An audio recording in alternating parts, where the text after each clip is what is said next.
5, 4, 86, 77, 89. My T. Oh! Are we recording? Oh! Where's today's program?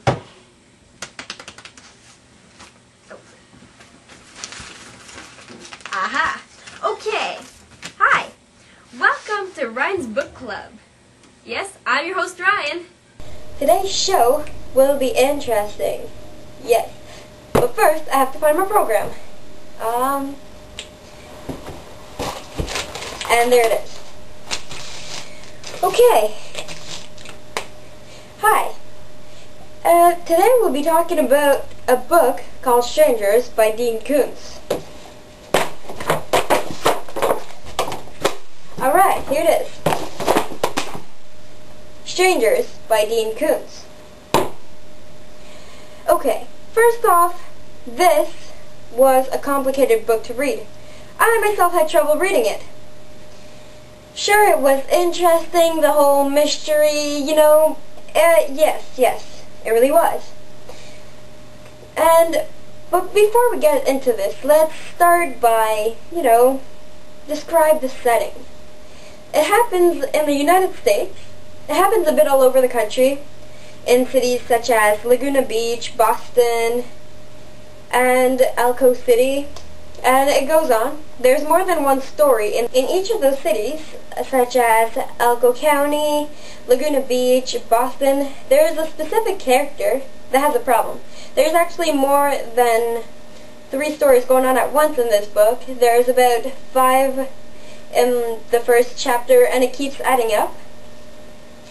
And so each of those characters, they get more and more bothered with their problems every day, so they decide to go to a doctor. And the doctor always seems to think that the problem is either their imagination running wild, a brain tumor, or possibly stress-related problems. The reason why it would be stress-related is because each of those characters have a really hectic job, such as surgeon, author, and so on.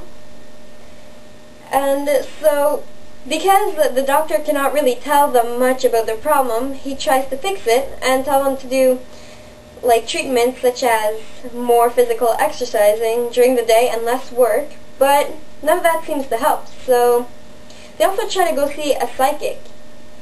But the problem with that is that it's not a stress-related problem, which means that the psychic cannot do anything about it because it's a curse that is cast on each of those characters. And they also have a mind block so that they don't get help from the psychic. And later on, as their problem drives them crazy, it also drives them in Elko County at a hotel. And this is where they all meet up and realize that they all pretty much have the same problem and they have to try to fix it together. And they must work together in order to be able to find a solution. And also, I found this interesting part in the book. It was on page 33. Alright. He did not awake in bed, either. This time, he was in the garage. He regained consciousness in a breathless state of terror. Gasping, his heart hammering so hard it seemed capable of shattering his ribs with its furious blows. With it, his mouth was dry.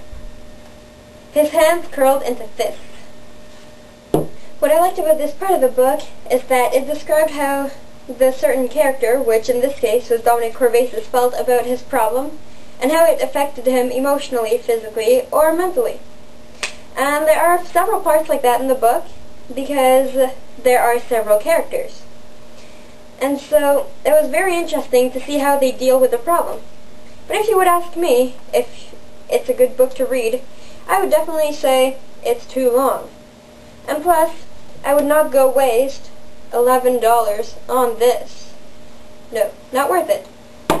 So, you should take my advice, and I'll see you next time on this show.